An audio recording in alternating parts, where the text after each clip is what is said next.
I'm going to invite the chime to sing. And this is a beautiful way to call us to this moment. So listen for the call.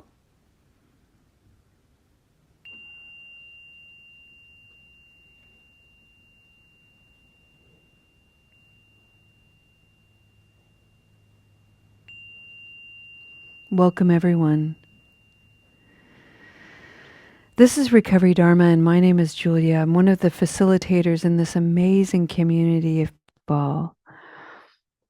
There are 50 people here today online, and there are a handful of people in person. We are a robust community of practitioners, and I'd like to take a moment before we even begin to acknowledge each of you. And I'd like to make that an invitation to each of you, including myself, to just take a moment to breathe in, wow, I got myself here today. Of all the things that I could be doing with my life, my precious human life, I've prioritized this for me today. This is an extraordinary act of self-respect and love. And I want to thank you for exercising that today. I want to thank you for your effort and your wise action. And the reason is because your presence here leaves an impression. And the impression that you leave in this community is one of beauty, presence, wisdom, and awe. So let's just breathe that in for a moment.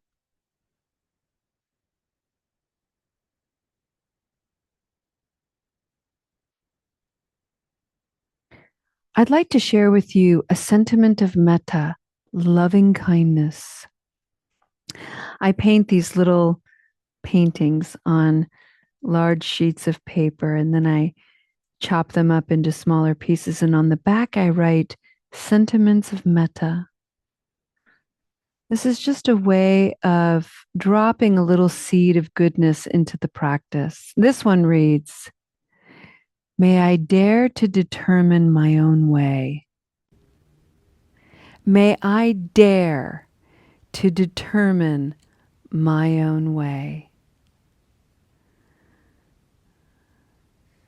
Heck yeah. Heck yeah, right?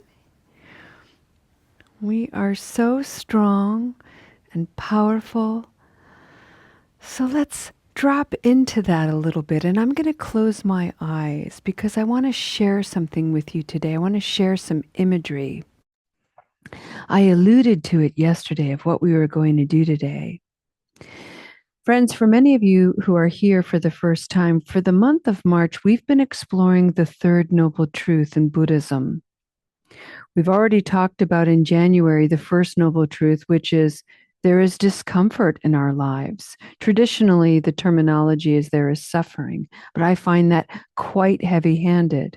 So I've reimagined it to say there is discomfort, but there's also comfort. And too much comfort is not necessarily a good thing. So there's this dualistic nature. There is comfort and there's discomfort. And the second noble truth reminds us that there are causes and conditions to this. And if we understand those causes and conditions in our own lives with a real sense of openness and curiosity, dropping the judgments, dropping the blame, dropping the shoulding, just simply looking at, wow, this is a condition in my life. This is a cause for this discomfort and comfort. Then we get access to the third noble truth, which is there's an end to suffering. There's this momentary sense of peace that can be that can be expanded and built upon. There's this sense of harmony that we can tap into anytime, day or night. But this sense of harmony remains elusive if we don't prioritize the time to look at causes and conditions, to really understand ourselves. And so, the way to do that, the Buddha was so wise. He said, the way to get to this harmony is something he called the Noble Eightfold Path. There are these 8 qualities, these 8 aspects that we can look into, that we can focus on. And today, I'd like to bring forward one. And I'd like to bring forward wise concentration.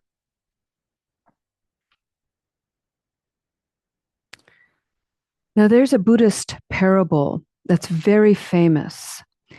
And it talks about, I'm just going to paraphrase it, and I'll share with you my motivation of why.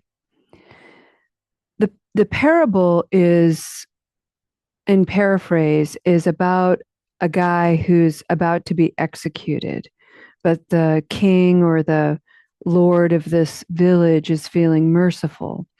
And so he's presented this prisoner with a challenge, and it's a bowl filled with oil.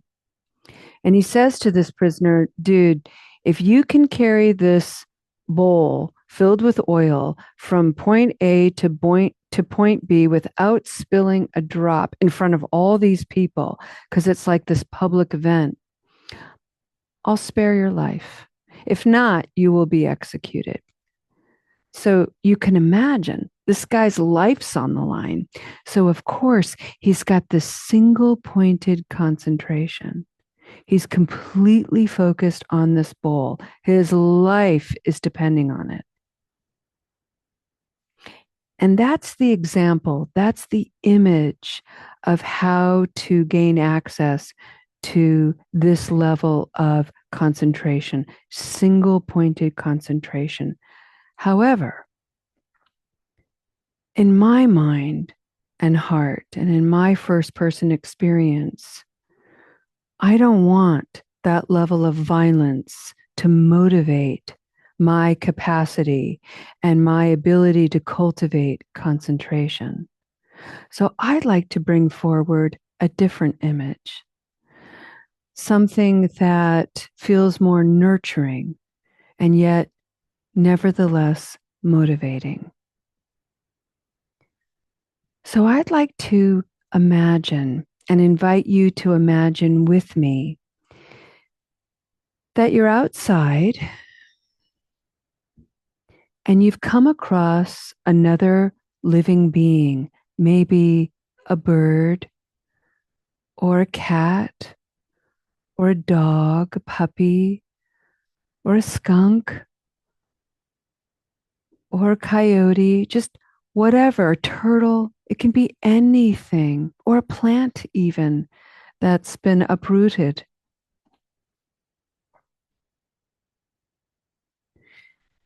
And just with your own discerning eye, in a moment, in a flash, you have just a moment to discern, am I going to let this living being go to their demise in a natural way and not intervene? That is a viable choice. There are times in our lives where we can quickly discern, oh, this living being, there's nothing I can do to help this living being other than to bear witness and be present to their death. On the other hand, there are times where we've encountered living beings and they've been injured, and we feel this call to intervene and maybe even to interfere. And we jump in and we try to save them. And we're going to go down that path today. So let's say you encounter another living being and you go to pick them up. And you know, looking at them, that what they need in terms of care and attention is beyond what you yourself are capable of doing.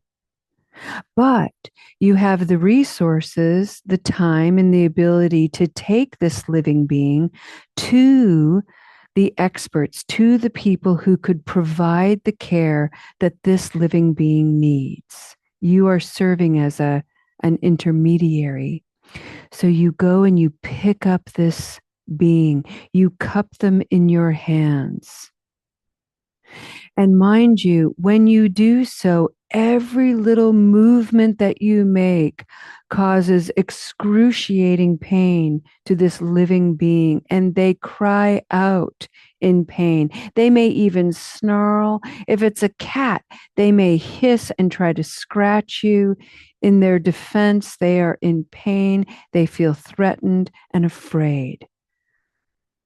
But nevertheless, you persevere and you carry this being, and maybe even into your car, and you know you're going to take them to a vet. And all I'm going to ask you to do is just reflect on maybe a memory. Maybe this has already happened to you. It's certainly happened to me. And just notice, how are you talking to this living being? Are you yelling at them? Stop growling at me. Shush. It's going to be all right. You don't have to fear me. Quit being so stupid. Whatever nastiness we can come up with. Or do you have this natural nurturance that comes through? Oh my God, I'm so sorry you're hurting. I see that you're hurting. I'm here for you. I know I'm sorry. I'm sorry. I'm sorry. I'm going to take care of you. You're okay. You're okay. You're okay. And then, with some of that calming effect, you notice that this living being begins to trust you. Maybe they begin to relax a little bit. And then, when you arrive at a vet or wherever you can take them, where this living being can receive the care, you hand them over. You wish them well. You wish everybody well. You recognize you're not going to get any kind of award. Nobody's going to notice. This living being isn't going to come back and thank you.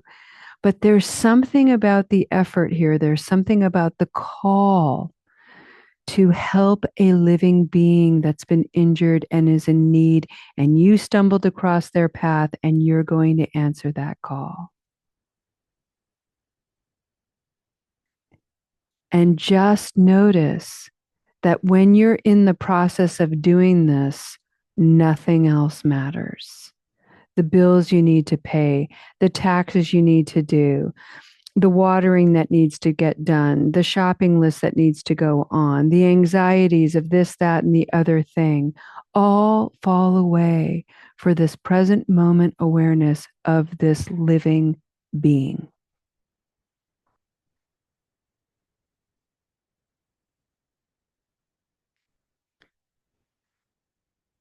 Now, I'm going to throw in a condition. What if, when you were, say, 4 years old, you were told that in order to carry anything in your hands, you had to balance it on 2 fingers or 3 fingers? That's how you hold stuff.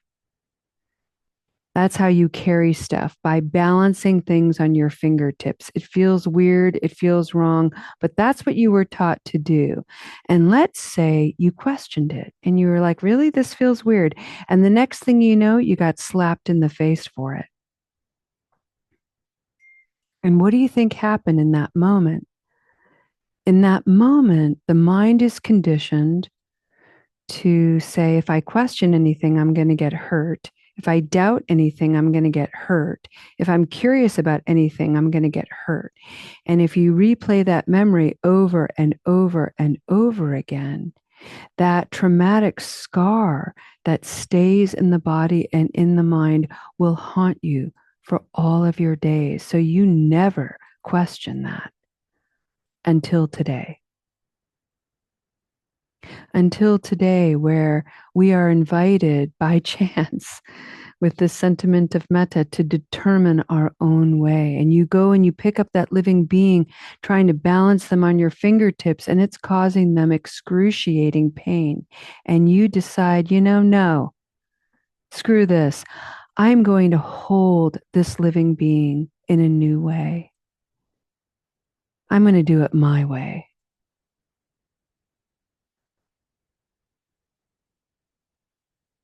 Wow. And you just brought ease to this living being. What if, friends, we turn this story around? And I'll make this first person. What if I'm the broken one? If I'm the injured one? What if my habit energy has knocked me down and I need help? And somebody has stumbled along my path and is there to help me. Do I surrender? Do I trust? Can I trust? These are really, really big questions of inquiry. And this is part of the practice, not only to cultivate trust, but to remind people that in order for me to trust you, you have to be trustworthy. Can I trust you to be trustworthy to help me? I'm vulnerable. I'm going to surrender to your care. Are you worthy of this task? Are you going to diminish me? Are you going to repeat something stigmatizing? Are you going to judge me? Or are you going to offer me care? Can I receive that care? Or do I have a story in my mind that says, no, I'll do this on my own. I got it. I don't need any help.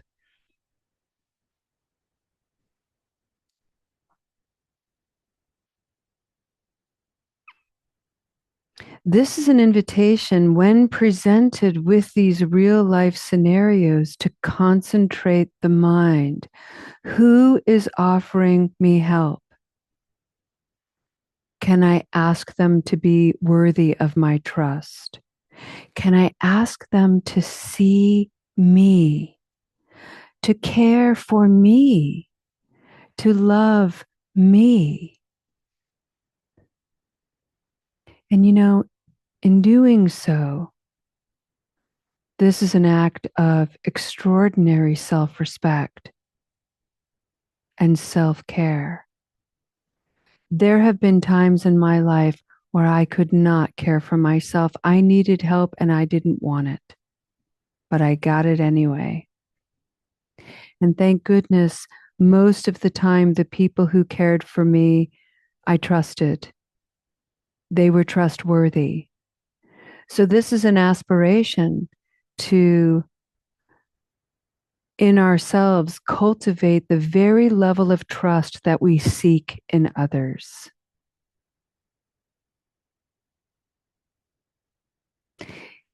And how do we get there?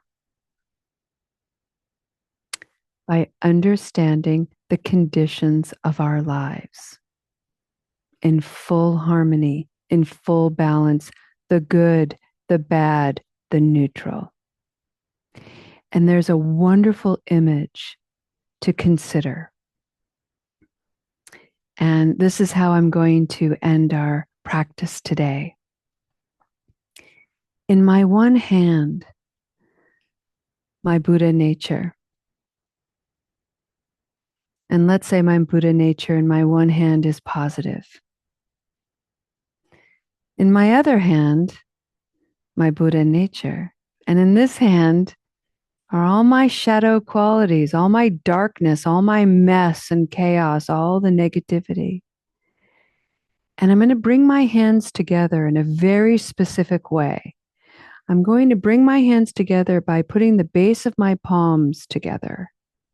And then I'm going to bring my hands closer together, but I'm only going to touch my fingertips. So there's going to be an opening.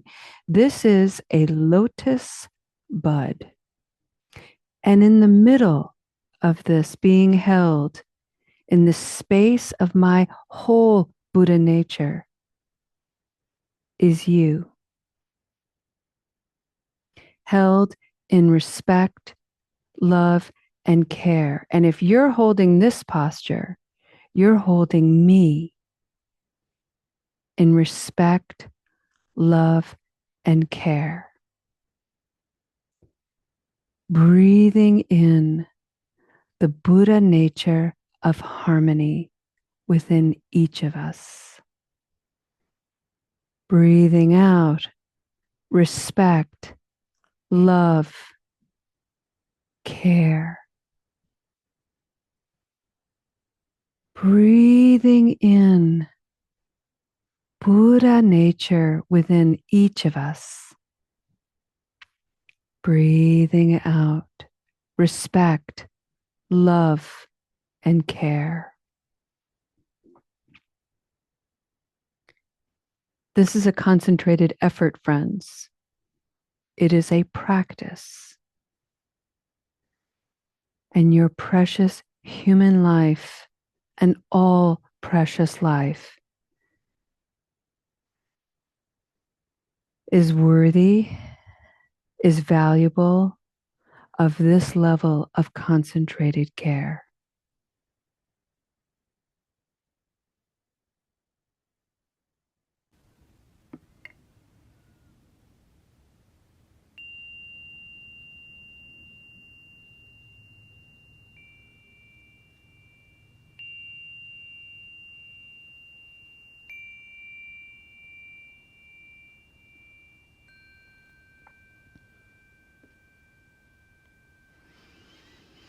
The integration of what we've talked about today is using wise speech is not just about having spiritual language. It's about conveying our hearts and minds with authenticity and boundaries. So the reality is everybody thinks they're trustworthy. You know, we all aspire to be trustworthy. And yet we all fall short of that aspiration for so many reasons and so many different conditions. Trustworthiness is a practice. And in order to understand it, we have to experience its failure. We have to be on the receiving end of betrayal, and we have to be on the giving end of betrayal if we really want to understand the nuance of trust. And that is a painful thing to recognize. And what that means is when we're interacting with people, we can't just assume that they're trustworthy. We have to be willing to say, I need to be able to trust you with the vulnerability of my mind, body, and heart. What if we said that to our doctors or therapists or treatment centers? I need to be able to trust you. Oh, no, you can trust me. Well, that makes me not trust you. If you have a mind like mine, the minute I hear someone say, no, trust me, I'm like, okay, no. Right there. That's like the flag that says you can't be trusted. What I'm looking for is, let me pause a moment. Let me breathe a moment. I'm here for you. I see you. I hear you. That's what I want to hear. And guess what, friends? To determine my own way, I get to say that to people. I get to model it. And so do you. That's the invitation. So tomorrow, 11:30 a.m., we're going to practice Tonglen, and we're going to review more of the harmony conversations. I want to bring your awareness to our website at Soul Center so you can see all of the goodness going on there. You can email me with any questions or concerns. Make a Dana offering. Share your generosity in whatever way feels most alive to you. I want to remind everybody that on Saturday at 4 p.m. Eastern Time, Recovery Dharma is having kind of a town hall type gathering, and they're going to be talking about the affinity groups associated with Recovery Dharma, please check that out. There's all kinds of very specific groups for specific needs, and many of the Sangha members, many of the contributors are going to be talking about that. Lo, am I forgetting? Oh, recordings. And don't forget our recordings, friends. Put them on all day long. If you have any trouble sleeping, I hear some of my meditations are the best for nighty night time. So let's put that in the back of your minds. Let's go ahead and end our practice with a dedication of merit. And let's put our bodies in a posture of receiving. To do that, it's very simple. Sit nice and tall. In fact, actually sit collapsed in your body, head down, spine curved in a C shape, belly collapsed a little bit. And then on the inhalation, inhale your body up. Nice and tall, straight spine, soft belly, roll the shoulders back a little bit. Feel the heart lifting, open. Feel the difference?